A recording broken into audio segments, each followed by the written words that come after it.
Okay, welcome everybody. Thanks for coming. We are a group called Brattleboro Solidarity, and we started our work in Brattleboro in 2014 as Gaza was being bombed. And so, it doesn't matter. It's okay. And so this is just a continuation of the work that we've been doing since 2014.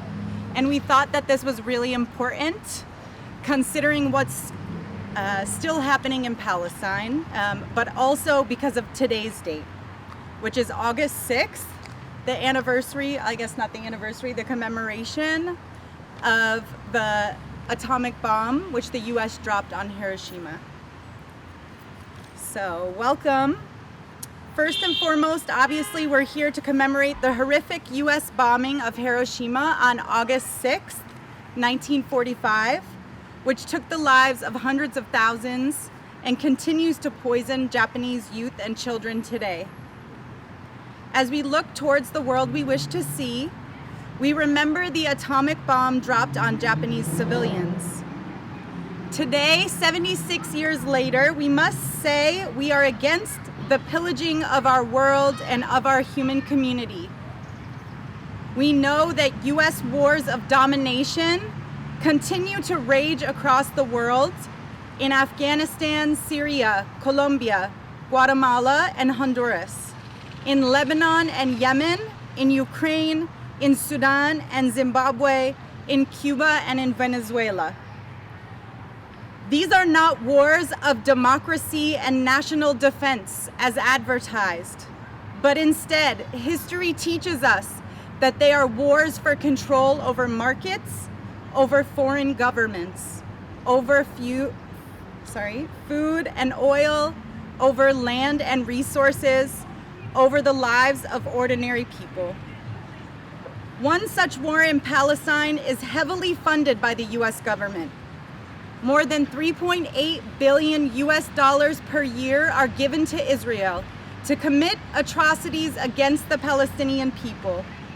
We have read stories of entire families, 4 generations, wiped off the earth by Israeli airstrikes in Gaza, have seen the terror imposed on Palestinians in Lud by Israeli settlers, and we watch the Palestinians of Sheikh Jarrah defend their homes and resist expulsion. Palestinians resist because of and despite their circumstances. They give us daily lessons in resilience and hope as they throw meager stones towards massive US-funded tanks. So the funds we need to house and clothe and feed our children are sent abroad to wage war and destruction. For whose benefit? Certainly not ours. The community has seen hundreds of houseless people struggle to stay warm each winter, has seen a nationwide addiction crisis spiral out of control locally as young people watch their friends overdose, has hundreds of hungry children to feed, lacks proper and affordable health care. Why? Why do we allow our tax dollars that are so desperately needed here to be sent abroad to destroy other communities? This must stop. We must work with courage and energy to ensure that US wars and genocide end. We must work with urgency to build a better future for our children, to resist the dehumanization and inhumanity that the US government spreads across our nation and the globe. We must remember the student struggle against the US war in Vietnam, the massive marches against the invasion of Iraq, the sacrifice of whistleblowers like Chelsea Manning, Edward Snowden, and Julian Assange. These must be our examples moving forward together. We hope to act together as a community in memory of those killed at Hiroshima, in hopes for those struggling to keep their children alive in Palestine, in dedication to the Asian American community struggling against violence here in the US, and to those still struggling here in Brattleboro and southern Vermont. Welcome and thank you for coming to our event. So I will introduce our first speaker. She is zooming in from Japan, which is 13 hours ahead. So thank you so much for zooming in, Reiko-san. So her name is Reiko Kato. She is a professor at the Institute of Liberal Arts at the Kyushu Institute of Technology. Her research interests include critical multicultural education, teacher activism, and civic engagement in classrooms. So please welcome Reiko Kato. Thank you, Nina. And thank you, everybody, for this opportunity. Recording in progress. Let me share my screen.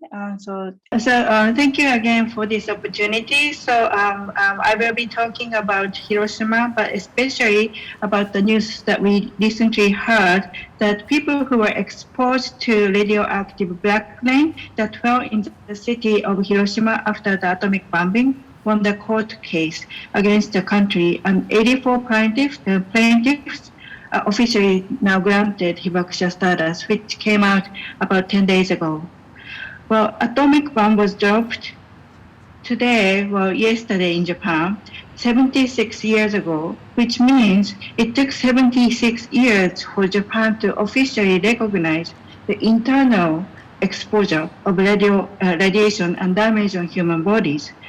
So today I will talk very, very briefly about the continued struggle of hibakusha survivors of atomic bombs. So this is a quote from a 6th grade social study textbook. This is how Hiroshima, Nagasaki, and dropping of the atomic bombs are described. I'm just going to, I just translated into English. The US military dropped atomic bombs on Hiroshima on August 6 and Nagasaki on August 9. Mushroom clouds climbed to 10,000 meters above the ground, and the heat rays and blast destroyed buildings and burned people. It looked like hell. More than 300,000 people in Hiroshima and Nagasaki together were killed by the atomic bombs. Even today, there are many people still suffering from after effect. Oftentimes, when we discuss about Hiroshima and Nagasaki, we talk about what happened that day, who did it, or why it happened. But however, the Black Rain lawsuit made me revisit the last sentence. Even today, there are many people still suffering from after effect. What does this sentence mean? When I saw this sentence, my initial thought was A-bomb sickness. However, as you think of the history of court cases and suffering of hibakusha, it is not only medical or health problems, but more of legal, political, and social problems. And I will explain why it is so. Okay. So after dropping of A-bomb in Hiroshima and Nagasaki, US military investigated on the effect of nuclear weapon. This is a record you can find at the website of Atomic Archive. It says General Farrell, who was the deputy commander of the Manhattan Project and head of the medical section, arrived in Yokohama, Japan on 30 August 1945. I omitted, but there was a description about his team members. And it goes on. Preliminary inspection of Hiroshima and Nagasaki were made on 8 to 9 and 13 to 14 September, respectively.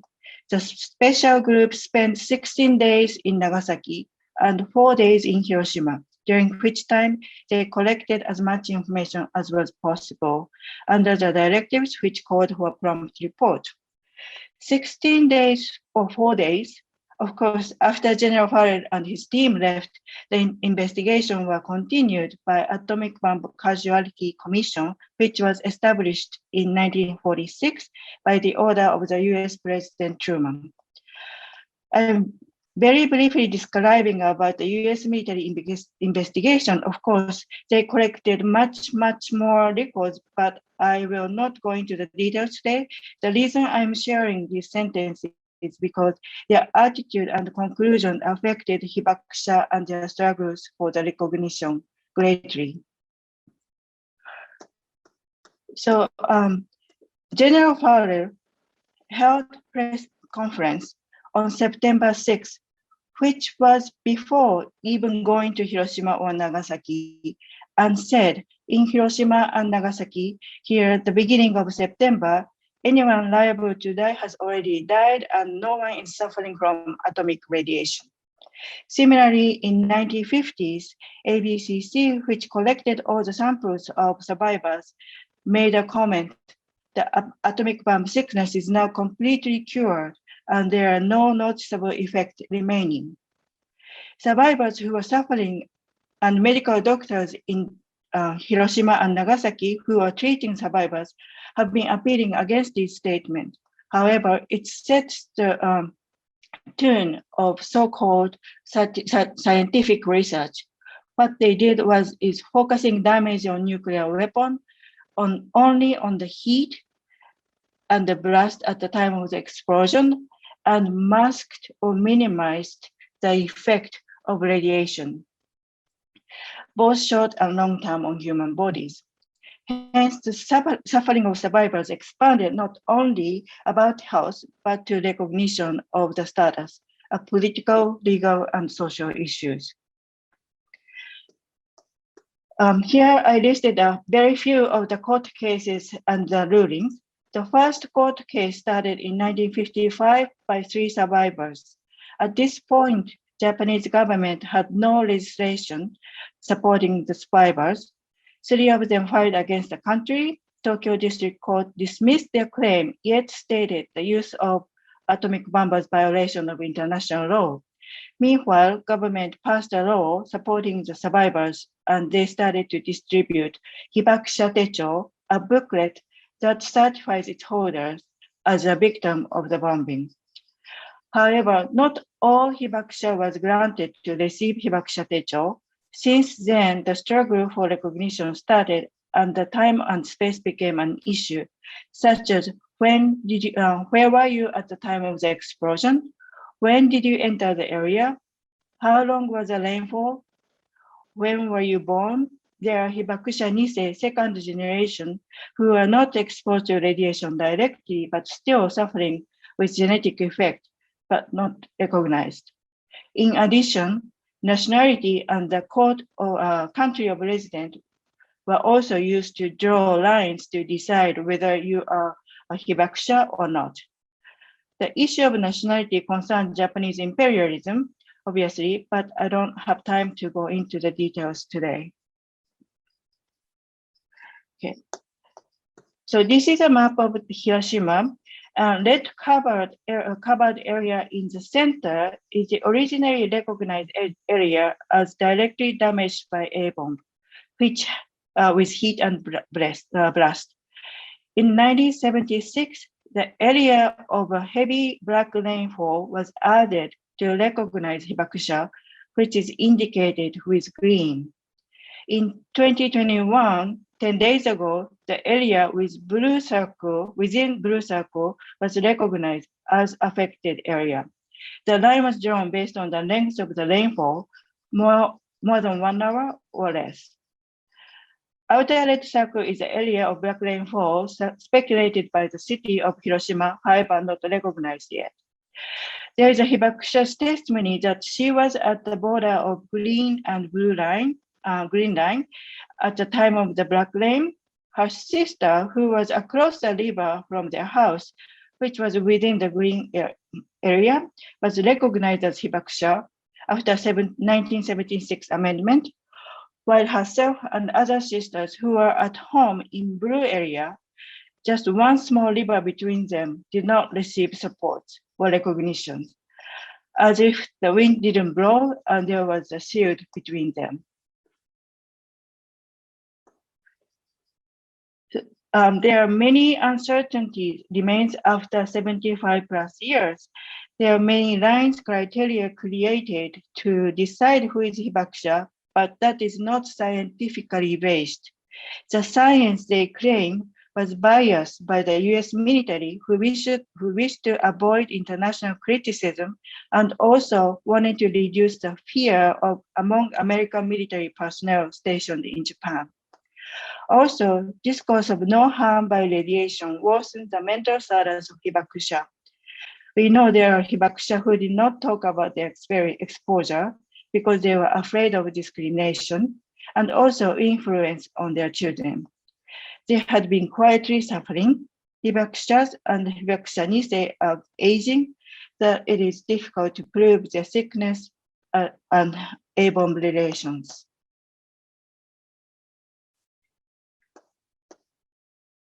So experience of Hiroshima and Nagasaki are connected to our current issues. Japan, along with other nuclear power nations, has not signed the treaty banning nuclear weapons. Yesterday, at the ceremony of Hiroshima commemoration ceremony in Hiroshima, Prime Minister Suga in the press conference said they have no plan of signing the treaty. They take up the discourse of nuclear weapon being effective strategy of deterrence. They still takes up the discourse of damage of nuclear weapon is limited only to heat and blast at the time of explosion and continue to use depleted uranium, which cause low level and internal radiation exposure. And of course, Fukushima poses a question about peaceful use of nuclear energy. There was a debate whether there should be a moment of silence prayer at the Tokyo Olympics game, which is held right now. IOC decided not to have the moment, despite the fact that President Bach visiting Hiroshima beforehand. Yet it is consideration for people in the world who suffered by Japanese imperialism and militarism. While talking about Hiroshima, I must listen to the voices of victims of the Japanese war crimes as well. Many people were killed, underwent unspeakable suffering because of Japanese aggression. Today, other speakers will be talking about the experience of Palestine, prolonged suffering of people. I think it overlaps with the suffering of hibakusha. That brings me to the conclusion that in 2021, I think it is very important to reassert that all forms of aggression against human rights must be stopped. We must stop war. Thank you for listening, and thank you very much.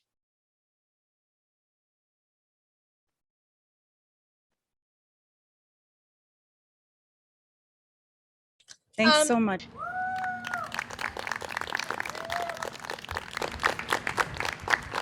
Thank you, Reiko-san. Thanks so much, Reiko-san. And Michael's next, right? Okay. So our next speaker is zooming in from California, Southern California. His name is Rev Michael Yoshi. He is an ordained clergy in the United Methodist Church. He retired in July 2020 after serving for 32 years as the pastor of the Buena Vista United Methodist Church in Alameda, California, an historically Japanese-American congregation. During his pastorate, the church was a hub for organizing on racial equity, affordable housing, renters' rights, LGBTQ+ inclusiveness, and immigrant rights. He has served the Global Church on the General Board of Global Ministries and was a founder of the United Methodist Kairos Response, an international network advocating for Palestine human rights. Reverend Yoshi currently serves on the International Campaign for Human Rights in the Philippines Global Council and is co-chair of the Friends of the Wadi Fukin, an interfaith partnership with a Palestinian Muslim village in the occupied West Bank. So please welcome Reverend Michael Yoshi. Thank you very much. Greetings, everyone.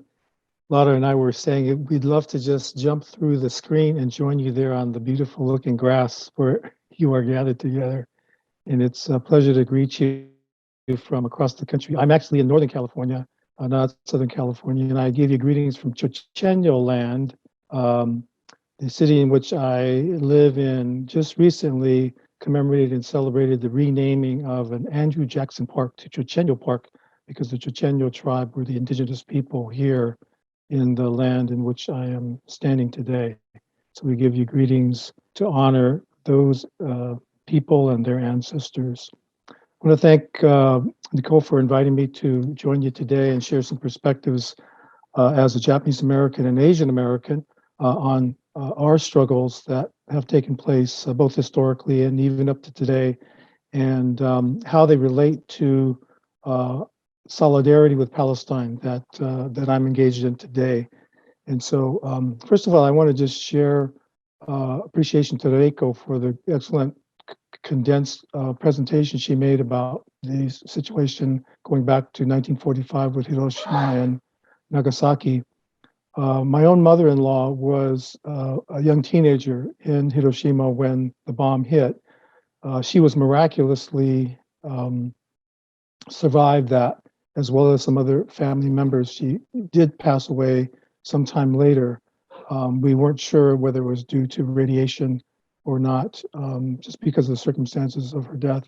We here in California have been involved in a group called Friends of Hibakusha, and Reiko mentioned the Hibakusha as the survivors of the bombing, and have provided support through that organization to those who have continued to try to find support for their medical needs and also for a variety of health issues that they continue to live with. And what we're finding even today, that many of the Hibakusha have already passed away. There's a handful that continue to live who have been survived from that horrific event in 1945. Just the other day, we shared a recording with our family to commemorate our mother-in-law and other Hibakusha in a Bay Area ceremony for Hiroshima and Nagasaki that'll actually air, I think, later today, 6 p.m. California time. And the point I want to raise is that we as Japanese Americans in this country, there were many citizens of the United States who were in Hiroshima and Nagasaki when the bomb hit, and many of them came back to the United States and have sought to find remedies for their own health situations here in this soil as American citizens, where they were the recipients of the bomb that was dropped by the U.S. forces. What I have found over the years is that the Hibakusha have been very challenged by the trauma of their memories, but they have been courageous to tell their stories and to relive the trauma in ways to educate people about the horrors of the atomic bomb, and that becoming a collective voice that it should never happen again. And so the refrain goes on every year: no more Hiroshimas and no more Nagasakis. And very, very strong folks in the peace and justice movement, particularly in this past few years, to support the passage of the Treaty on Prohibition of the Nuclear Weapons, which Reiko referred to.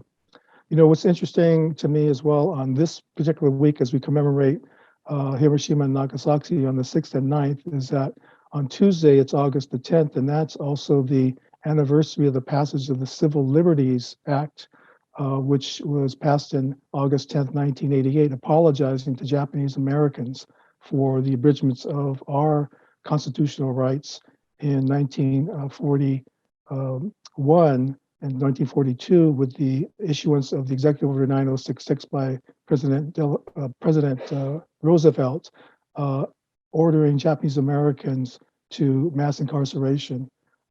My own grandparents and parents were subjected to that.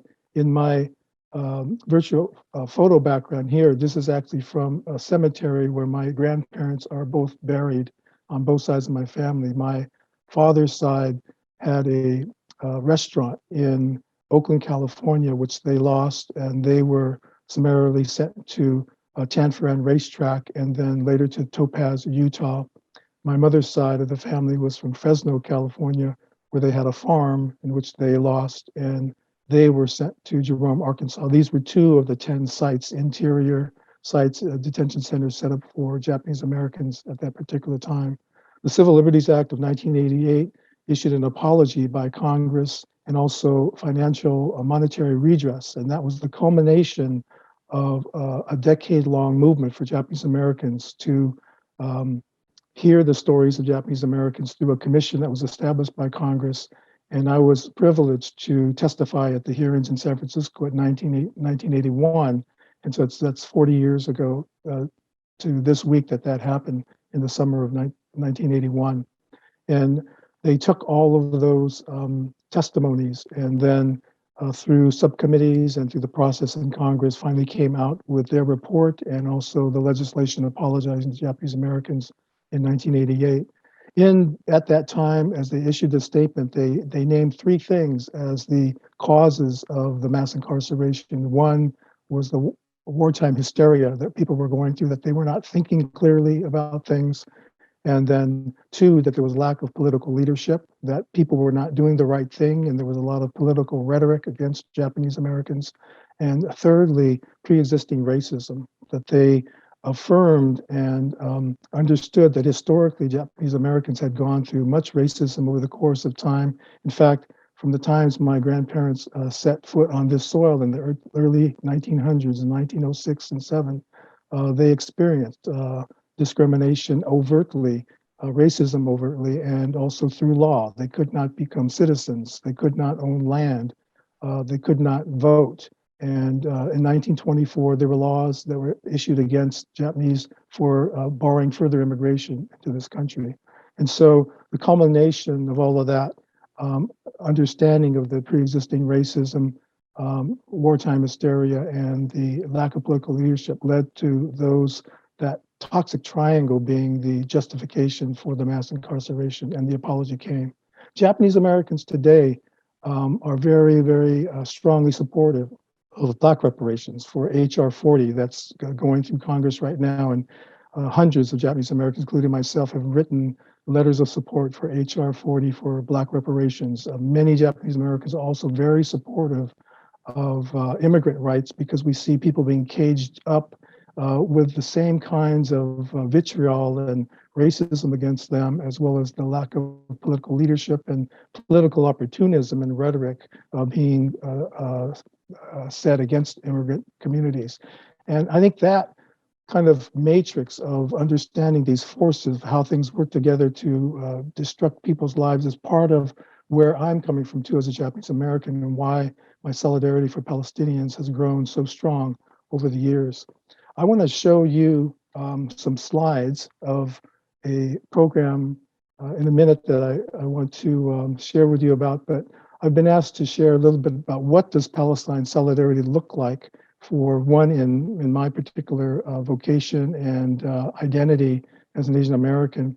One of the ways in which we've manifested Palestine Solidarity as United Methodists is we responded to the Kairos Palestine document, which was issued by Palestinian Christians in 2009, calling for international solidarity and support of the growing BDS movement, that is the Boycott, Divestment, Sanctions movement that was initiated by civil society in Palestine.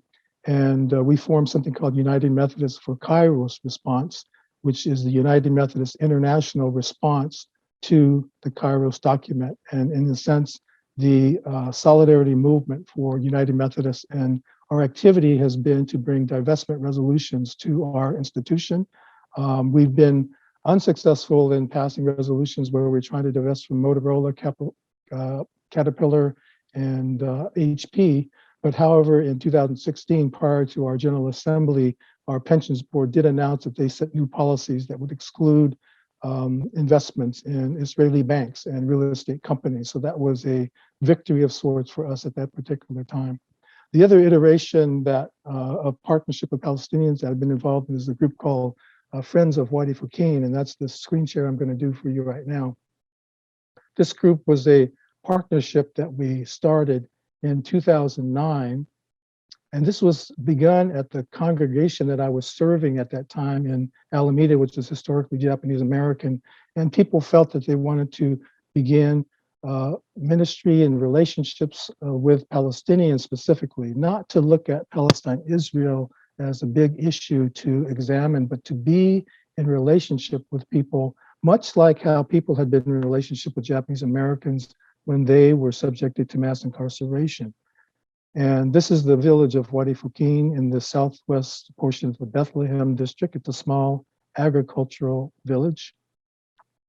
You can see the map of the West Bank, and my cursor is on Jerusalem, and then Bethlehem, and Wadi Fukin is around here. Here's a close-up of that. And this arrow points to the village of Wadi Fukin, which is really on the green line. So on the left of this is Israel, and on this side is Palestinian territories. All the blue splotches are settlements, illegal according to international law, taking up Palestinian land. This is the town of Bethlehem, so the village is a little bit west of Bethlehem. Wadi Fukin is an agricultural village like many other Palestinian small villages, very much living off the land and feeling that relationship to the land, which I believe is so important for us to understand and appreciate. And this particular village has supplied produce to the Bethlehem marketplace for many years and is perhaps typical of many of the villages, a lot of children and families that are just trying to live and survive a normal life. But unfortunately, that's not possible under the conditions of the occupation. For them, this is the big challenge for them, the illegal settlement of Beitar Lit, which sits upon the hillside. And you can see photo in the corner here before the settlement was expanding out. The settlement has about 55,000 residents there now, and the population of Wadi Fukin is something like 1,500. There are ultra-Orthodox Jews who are recruited from outside of Israel, and some of them come from the United States, some of them come from Russia for this particular settlement. And they have this theological belief that the land belongs to them according to their biblical interpretation. Here's another before and after photo of this. And again, this is their greenhouse here, but you see what they see overlooking the hills of the imposition and the threatening posture of the settlement. This is a slide just to remind folks that settlements are illegal by international law, and that the growth of settlements has gone incrementally over the years, and even in the years of the Oslo Peace Accords. That growth has expanded exponentially over time. And in this particular case, there's sewage that comes down from the settlement because it's coming down from the hillside, and intentionally doing this to damage the crops of the farmers. This is the map of Wadi Fukin before the Nakba in 1948, and you can see the shrinkage of their land and footprint of their land up to today. One of the means of confiscation of their land is by claiming land as state land, as this sign was posted in 2014, accompanied by Israeli soldiers. This was an announcement that was made where 1,000 acres of land in the West Bank were being confiscated for state land, and a portion of it was in Wadi Fukin. That included the destruction of 1,300 fruit trees in one of the farmers' land as bulldozers came in, accompanied by soldiers, and summarily demolished all of his trees. In our partnership with the village that we've had since 2009, after this incident took place, they came up with this idea of us helping them build a soccer field on land that was subject to being confiscated. And so they identified the land. As we began to raise some funds, they began to level the land and to make sure that they had an international sign up to let them know that they had international partners in the US, and so that if there were any threat to demolish this field, they would know that they were dealing with international partners. So the field went on to be constructed. They were able to get some other funds to get the grass in and also get lights in. And it served as a vehicle for them to have something good for kids to do, as well as have employment for people to build the field, and also as a visible sign of international solidarity that they have today. And the field is still up. This last Ramadan, they had a soccer tournament in the evening and dedicated their tournament to a young man who was killed by Israeli forces a couple of years ago as he was trying to help someone else go to the hospital. In 2017, after this soccer field was built, Netanyahu came to the settlement of Beitar Elite and actually made an announcement, which was a bold thing to him, proclaim that they were going to expand the settlement of Beitar Elite. And this really accompanied this larger plan of settlement expansion throughout the West Bank and was sort of the initiation of an aggressive push for greater land confiscation and property dispossession. Of course, people in the village could not take that news without protesting, but they were met with tear gas, arrests, and nightly raids upon people. Although the new administration has replaced Netanyahu, their policies of this aggressive push for land confiscation continues on. And this is the latest manifestation of it, as the village has found out that they are planning to confiscate land to construct an apartheid road that would be a road for the settlement enterprise. And this is what the road would look like on the yellow line, cutting through the portion of the village and accessing their land there. The road here is seen in this pinkish purplish line, and it would complete the infrastructure of an already constructed apartheid road up above Al Walaja and coming down to lower south to Hebron. So there would be farmland that would be annexed and destroyed in this process. Olive trees that also would be destroyed. And this would be the route of that road. And so we're in a mode right now where we're attempting to avert the land confiscation, and we're visiting congressional offices to try to ask people to participate in a kind of multi-sectoral intervention to stop the land confiscation, to stop the road from being built, and to stop the madness, basically, that's going on here. This is all tied to what Nicole shared at the beginning of this gathering today about the home demolitions and evictions in Sheikh Jarrah and Silwan. It's happening in several other villages right now as well, and continues to accelerate in this particular time. So we hope you'll be able to join us in our efforts to try to intervene and stop this egregious land annexation and confiscation. Thank you very much. Thank you so much, Michael. And so we have one last speaker. Her name is Lara Kiswani. She's the executive director of the Arab Resource and Organizing Center that is in San Francisco. Lara is from Beit Iksa and Akir, Palestine, and was born and raised in the San Francisco Bay Area. She received her master's in education at San Francisco State University and a bachelor's degree in international relations at the University of California, Davis.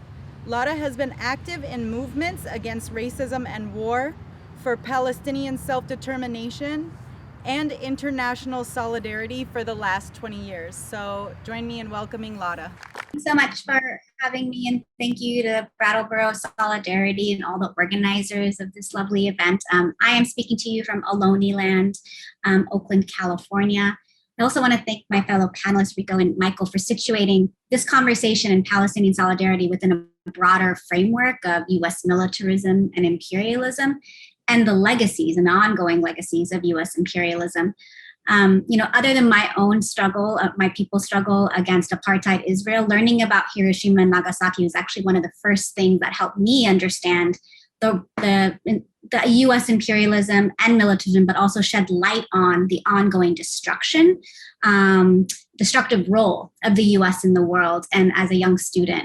I want to start by actually quoting Vijay Prashad, because I think it's helpful to think about how it is that in the United States we understand or don't understand US foreign policy and US imperialism.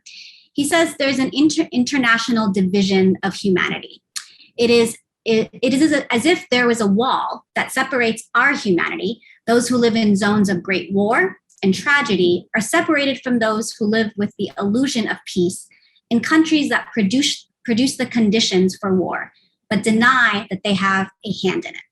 I think that's an important quote, because one of the things I want to start with is just really questioning, how is it that for far too long, so many of our movements here in the US have turned a blind eye to the role of the United States and the rest of the world? Like, how can and how have we for so many years talked about immigration policy without discussing US foreign policy and its responsibility in forcing people to migrate due to the political and economic destabilization that the United States causes around the world?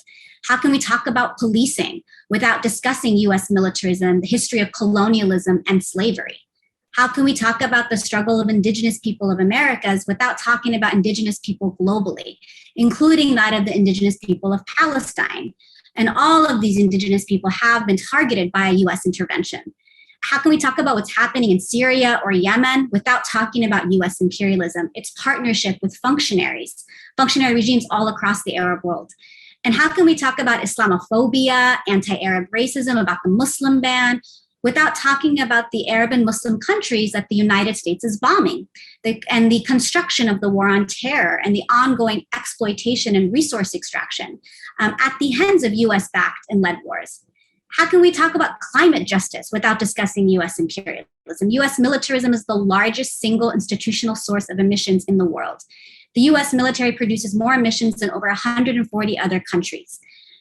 Capitalism, in this essence, is based on the exploitation of human labor and the extraction of wealth, and has to maintain that through systemic violence, that being militarism. So these new frontiers of extractivism to feed capitalism can only be maintained through war or the threat of war. Nobody willingly gives up their land or their livelihood. So, and in many ways today, we are indebted to the Black radical tradition, the movement for Black lives, Indigenous water protectors, who have consistently been clear about these connections, who have helped shift popular consciousness as it relates to internationalism in Palestine. They remind us every day that the nature of our struggles is global, and so too are our freedom movements.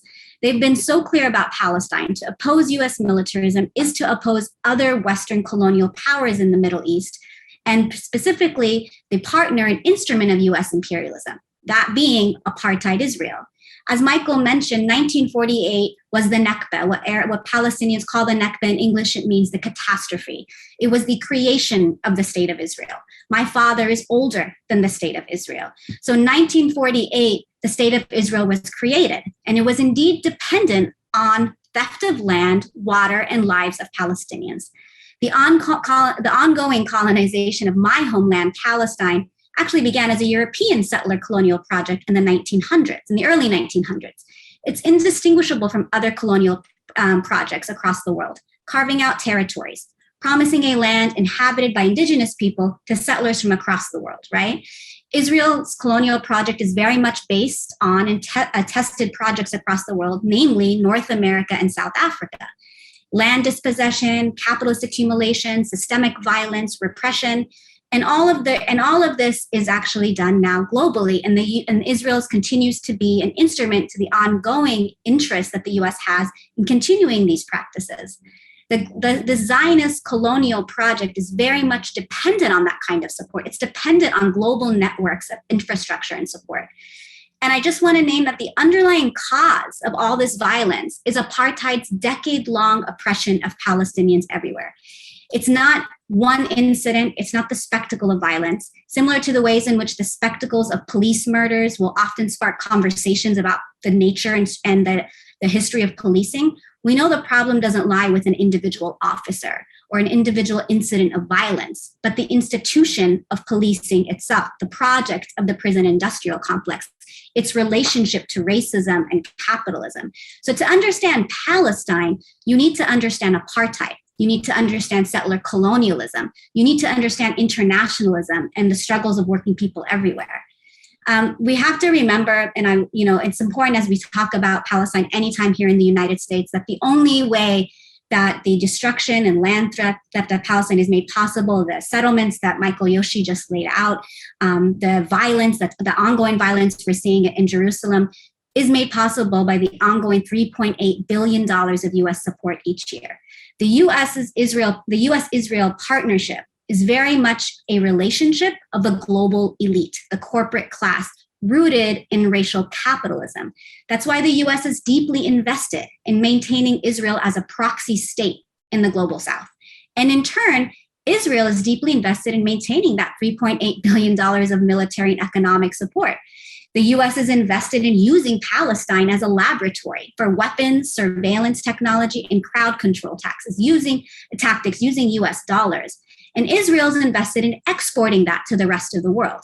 That's why most police departments here in the United States train with Israel. And that is why apartheid Israel uses the playbook of the United States and its colonization of the Americas. Israel has also aligned itself with similar racist states and movements, including South Africa and Rhodesia and India's right-wing Modi movement. Israel has been used as an avenue for US support of other right-wing movements across Central America, Latin America, and Southeast Asia. And as we talk, Israel continues to be one of the main supporters of the blockade on Cuba, other than the United States. So in recent years, we have seen a shift, right? Multiracial movements in the United States have been really clearly supportive of Palestinian liberation, from climate justice movements, migrant justice movements, any movement struggling against policing, racism, or imprisonment. Mainstream human rights organizations, including the Human Rights Watch, have even labeled Israeli policies as apartheid. There's just no other way to understand what's happening in Palestine without situating it within that framework. And if we look at movements in motion right now, we find ourselves with an increasingly shared vision. And everyone is asking, what is our position on Palestine? It's become a key question that everyone has to grapple with. It's being woven into everyone's political program. And given Israel's long-standing efforts to whitewash its human rights abuses and position themselves within progressive spaces, particularly here in the United States, it is especially significant today that progressive and working class movements are recognizing Palestine as central to any social justice issue. If we're against the subordination of people across the world to the narrow interests of the capitalist elite, if we stand against exploitation and plunder of all people in the environment, if we are grounded in the principles of anti-colonialism and anti-imperialism, then we must resolutely reject any form of warfare in all our respective homelands. And we must support the liberation of Palestine, pure and simple. Imperialism actually pits us against each other, but it also brings us together. Just as our adversaries are always sharing tactics and strategies they learn from one another, we too build power and strengthen one another's movements. And there's a long legacy of history of doing that between Japanese Americans and Arab Americans and Japanese and Palestinian communities. And I want to bring us now to BDS, the Boycott, Divest, and Sanctions movement, which was discussed a bit ago. BDS was created as a framework for international solidarity to give each of us in the world a role. And it has restored connections with Palestine, and unions across different movements across the world, student movements, indigenous, Black liberation, feminist, LGBTQ, on a scale that we haven't seen since the 70s, when the PLO was aligned with global movements across the South. BDS resituates the question of Palestine within the occupation of Palestinian land, the expulsion of its people, and the subjugation of those who remain citizens or subjects. BDS builds on the struggle against apartheid South Africa. It is modeled on the movement against apartheid South Africa, the relationship between community and labor, the potential of labor and economic power to disrupt systems of exploitation and put pressure on repressive regimes. BDS is really an effort to isolate apartheid Israel economically, politically, and culturally. And in turn, by doing so, it strengthens the solidarity movements against exploitation, against occupation and dispossession of the indigenous Palestinian people. And as a Palestinian, we don't see this as necessary only for the liberation of Palestinian people, because we understand the liberation of Palestine as a contribution to the global struggle against US militarism and imperialism. And as we engage in tonight's discussion, we really want to gain insight not only on the violence of imperialism, but challenge ourselves to think about How can we support liberation movements? How can we engage in BDS efforts? How can we continue to contribute to our collective liberation? And how can we put solidarity into practice, not just a concept, right? It's not just about our parallel experience. It's not just about comparisons. It's not about transactions. It's about our shared vision, right? It's our shared liberation projects. It's about collective strategies. What's possible today if we unite across communities to understand the domestic manifestations of racism, fascism, settler colonialism, white supremacy as inextricably linked to the colonial project of the State of Israel and the liberation of Palestine? How do we understand this moment and its vulnerability so we can build power to shift the conditions that are threatening the well-being of all people? So I would encourage everybody today to get involved with the Brattleboro Solidarity organization, to support campaigns to defend the lands and lives of Palestinian people, understanding that as a responsibility and duty given the money that goes to the State of Israel from the United States and from our tax dollars, but also necessary if we truly believe in internationalism and collective liberation, to support the struggle in Wadi Fukin, to support the people of Sheikh Jarrah, to support the people of Silwan, the villagers in Jerusalem, to support and start new BDS efforts and campaigns. Just as the alliances of the elite, our adversaries, make possible the suffering of so many of our people, our solidarity makes possible a new world and a new future for all of us. After all, what unites us and other oppressed people across the world is not just the ravages of imperialism, not just our suffering, but it's our shared legacies of resistance and our commitments and ongoing work and struggles and political projects towards liberation and the dignity of all people. Thank you so much.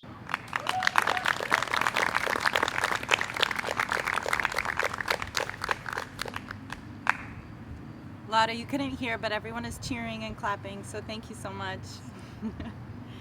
We wanted to turn it over to the crowd for questions, so that could be for any of you or for all of you. I'm gonna change the view to gallery so that we can see all of you. I don't know if you're still there, Reiko, I know it's early.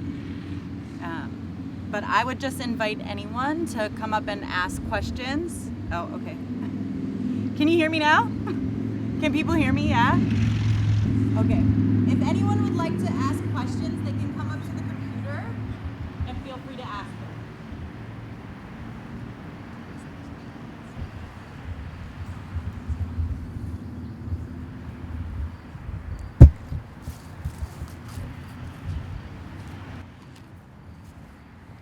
Hi. I have a question for Lara specifically, since you mentioned thinking about learning from each other, and in terms of like tactics and struggle. And I was just wondering if you could say anything more specific about specific things that were learned from South Africa and from the Black liberation struggle in the U.S. and how those struggles have informed each other. I mean, very quickly, I'll say that, the concept of internationalism very much comes from the Black radical tradition. And that is, back in the 60s and 70s, there were deep ties and connections between our movements in Palestine, people across the world, and specifically also with the Black freedom struggle here in the United States. So internationalism is a lesson that no one is free until everyone is free, right? The other around South Africa being the need for international solidarity and a mechanism for actually isolating racist regimes and the supporting multiple tactics. So one thing to be named is BDS is a tactic. It's a tactic to contribute to the liberation of Palestine. It's not the only tactic, right? So we need a variety of tactics that will support the liberation movements, and that has also been learned through apartheid South Africa. The other is that it's a protracted struggle. So one cannot pretend that what we're seeing in apartheid South Africa is a liberated and free anti-racist, country, that the struggle continues and that there's ongoing work that must be done to undo the ravages of racism and apartheid. And I think for Palestinians, we're constantly thinking about what is our vision for the future? What kind of free Palestine do we want? And how can we ensure that it's anti-racist, it's anti-patriarchal, that it's a feminist, it's a liberatory, it's a dignified freedom for all people and all oppressed people. And then lastly, I would just say, one lesson we are always learning is the necessity to continue to think through strategy, right? It's not just about taking action, but towards what end. And as we learn history, we understand that to understand our current conditions, we have to understand history. To understand history helps you understand today, and to understand today helps you understand the future. That very much comes from other struggles of resistance here in the United States and globally. Thanks, Lara. Does anyone else want to ask a question?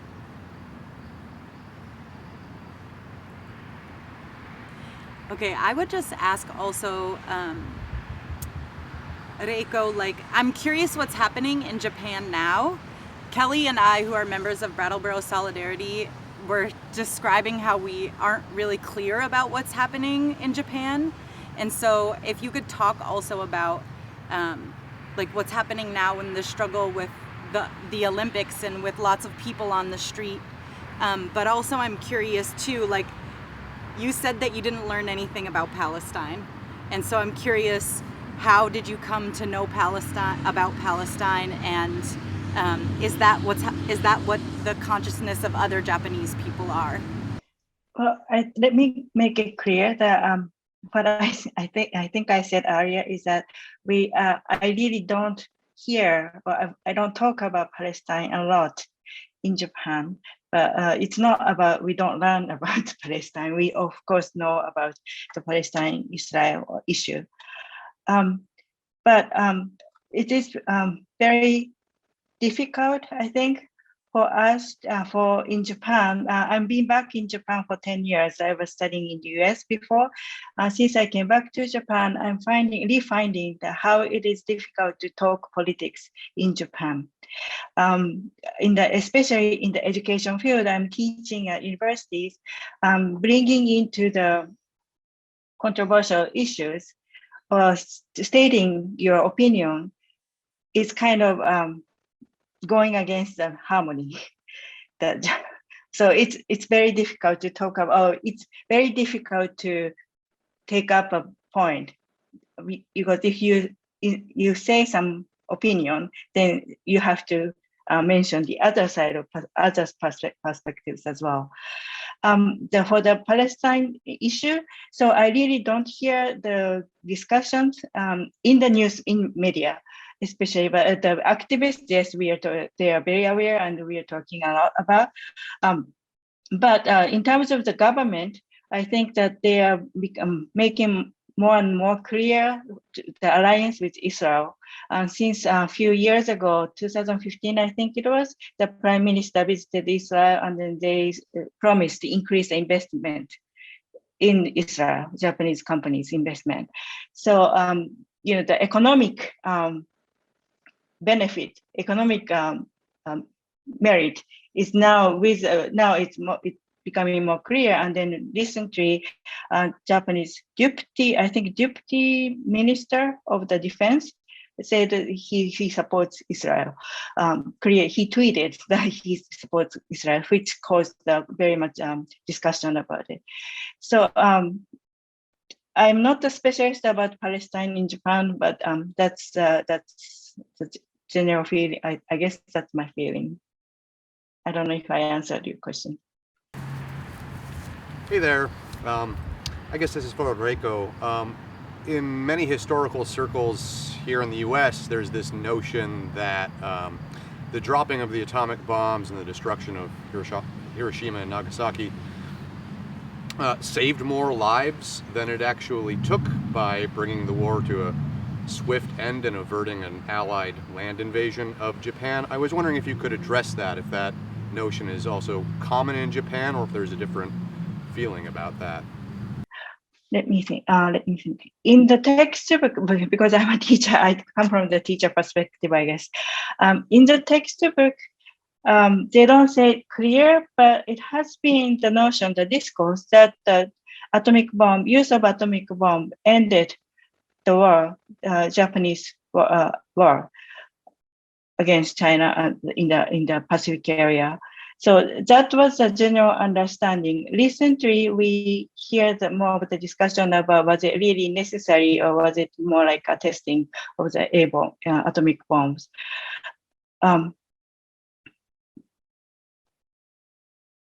So yeah, well, the discourse is here. They're very, very clear that the atomic bomb ended the war. Because, but the timing, because of the timing, the end of the war, signing the peace treaty or the declaration of the end of the war was 15th of August, and then the 6th and 9th was the A bomb dropped in Japan. But this is very difficult because we are also been discussing clear that with or without atomic bomb, Japan was going to lose. It was clear. So it's very difficult to say. If you could add, Michael, maybe something, because I think you're also familiar with this history. Sure. And I think that's kind of a familiar conversation. Like, in fact, when we had this conversation about commemorating the bombing of Hiroshima Nagasaki last year for the 75th anniversary in our conference of the United Methodists in Northern California, there were those voices that were saying, well, it had to be done in order to end the war.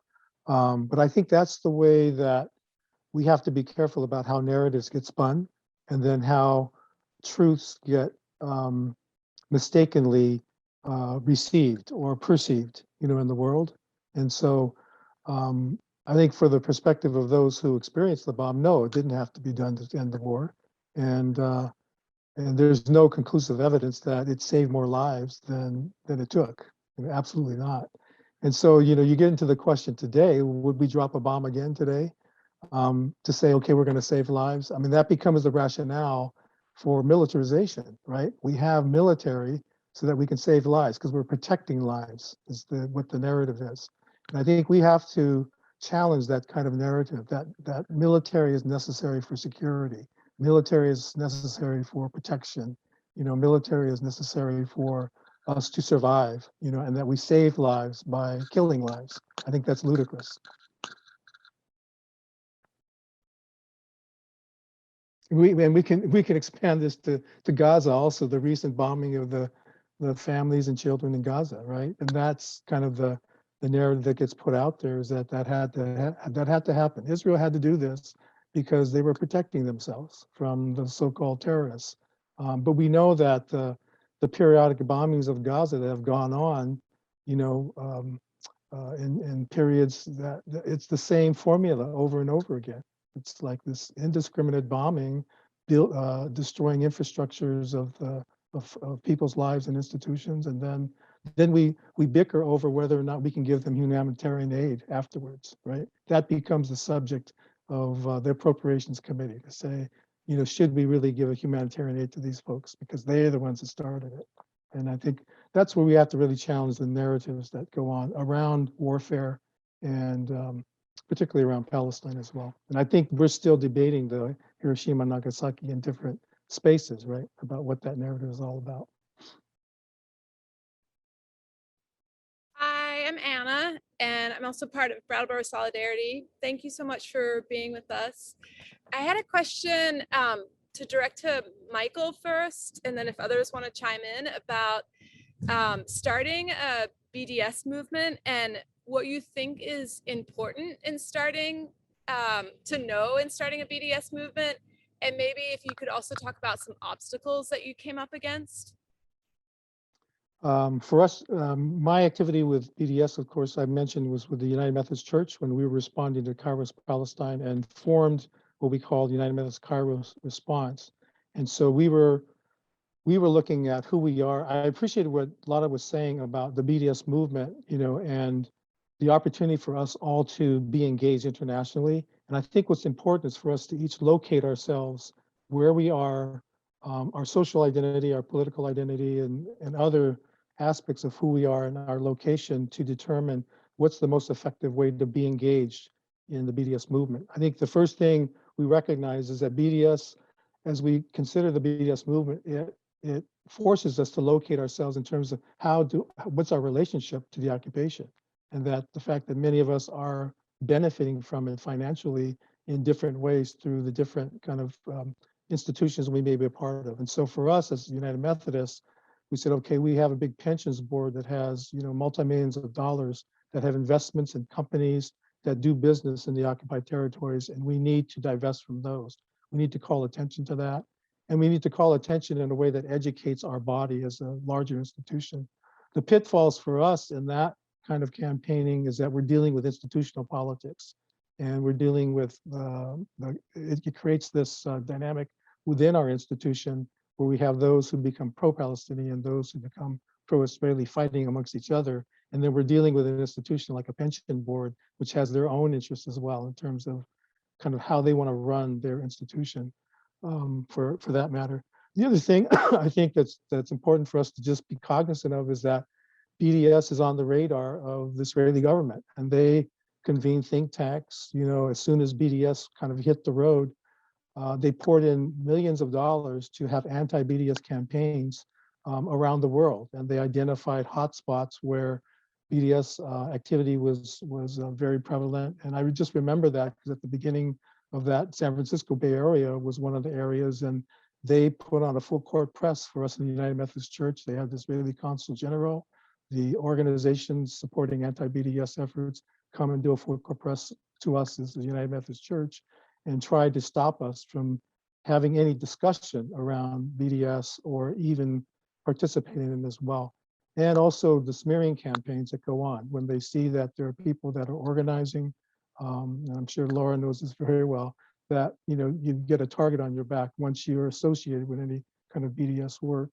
And so that's not to deter that kind of activity, but just to be aware that that's part of the context in which we're doing this work.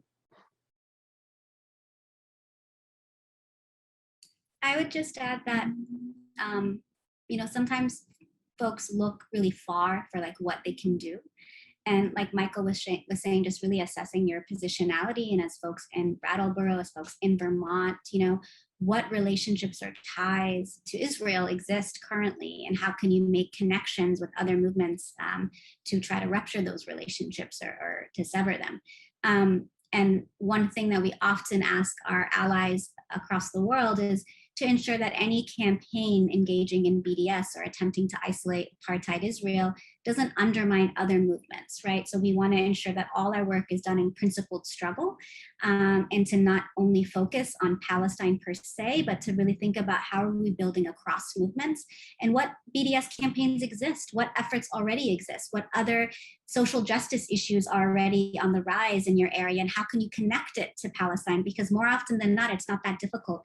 Zionism, the state of Israel really has a global presence, and it's situated everywhere. You'd be surprised to see how many connections probably currently exist in your city, in your schools, in your places of work, in your sectors of organizing. There's all kinds of ways in which Israel has attempted to co-opt spaces. And I think part and parcel of our work is not to look too far, but to actually start really close to home and be able to try to build towards solidarity with Palestine, but seeing that also as a way to build towards solidarity with all other social justice movements. Hello, thank you so much. My question for you is around organizing, and I'm Jewish. I live around here. I'm part of Brattleboro Solidarity. What advice might you have for Jewish people who want to be an integral part of the struggle for Palestine? I know there's lots of organizations that are doing really great work, but I would love to hear more. You want to go ahead, Lara? Sure. I think there's an instrumental role for Jewish allies in the movement for Palestinian liberation, especially the ways in which your identity is weaponized, right, to justify and continue the occupation of Palestine. I would say for our Jewish allies, it's to be involved in existing anti-Zionist Jewish organizations like Jewish Voice for Peace, to support your other fellow Jewish family, neighbors, community members to also understand and undo their learning if they have Zionist perspectives on the question of Palestine. And the other is to not center Jewishness as it relates to the Palestinian struggle, because that is part of what actually reproduces a Zionist narrative, right? So to actually see us in principled struggle together, I think it's really easy for us to be in joint struggle together. There's so many commonalities in terms of our histories of oppression, and also so much at stake if we don't work together towards the liberation of Palestine. And you know, I would just say that you have a really important voice, given the ways in which Zionist institutions tried to speak on behalf of all Jewish people, particularly here in the US. It actually carries a lot of weight for anti-Zionist Jewish allies to speak out and show solidarity with Palestinians and to work, you know, shoulder to shoulder with other social justice movements and Palestinian-led and Arab-led organizing efforts to contribute to the struggle. I think it's quite instrumental. It's extremely important. I think broadly speaking around organizing is to get clear on what your objectives are, what your strategy is, what are your shared principles and values, to really lay that out in advance. You know, are you a united front effort? Are you trying to move people to the left? Are you organizing a particular sector or community? Are you doing base building? I think the clearer we can get in terms of the form and shape of the work we're trying to do, the more impactful and efficient it can be. And then once you get clear about that, to actually ally yourselves with other organizations and to learn from existing organizations and efforts in your area. And I would be happy to also put you in touch with others that would be in terms of on a national level, if that's helpful as well. Michael, I wonder from your perspective, from the interfaith work that you've been engaged in, if there's anything you'd like to offer to that question. I just want to affirm what you said, that, you know, the person who asked the question, your voice is very important in terms of bringing a different voice from the Jewish community to whatever sector that you're organizing in. And in terms of the interfaith spaces, is something we always find challenging, because we find that in many interfaith circles that Jewish rabbis may be gatekeepers of this issue and will not allow the issue to be discussed with any authenticity. And we find that taking place in many different spaces. I don't know if the person who asked the question also is part of any synagogue or a faith community, but those spaces are important also to raise the question, because oftentimes we find that depending upon the theology of the particular synagogue, that there will be kind of a groupthink around how they feel they should be moving with certain issues. And I've experienced that in my own community, in the synagogue that I've been part of, and the leadership of the rabbis will change, and their posture will change the posture of the congregation along the way. But I just kind of affirm what Lara was saying too, is kind of situate yourself as an individual, and you know, maybe it's yourself in that as an individual within the organization that you're part of, and kind of what's the Jewish voice there, or do you want to be organizing and doing more outreach to Jewish community in your vicinity so that you can bring more people to the space that you're doing your organizing. And I think it's an interesting thing about the interfaith piece, because we know that, you know, Jewish populations across the country are kind of varied in their identity, whether they identify religiously or if it's just identify culturally as a Jewish person itself as well. So it's kind of important piece to discern kind of where you're at with that particular spiritual part of things.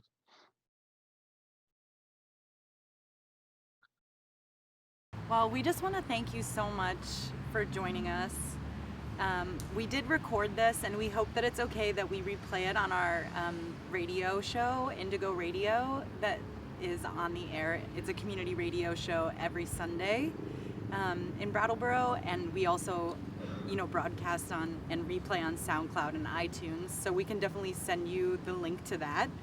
But thank you so much for helping us educate ourselves and our community, and we look forward to doing work with you again and inviting you again to speak to the community. And thank you all for coming as well.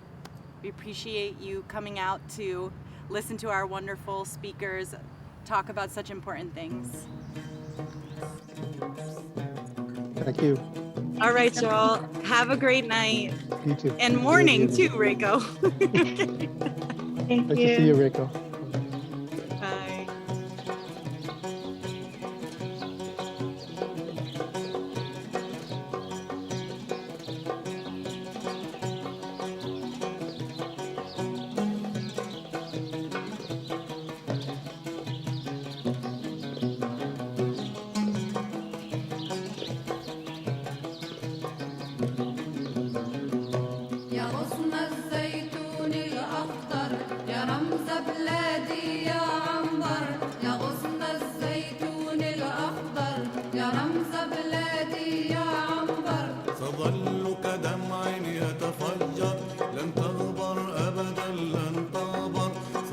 كل قدم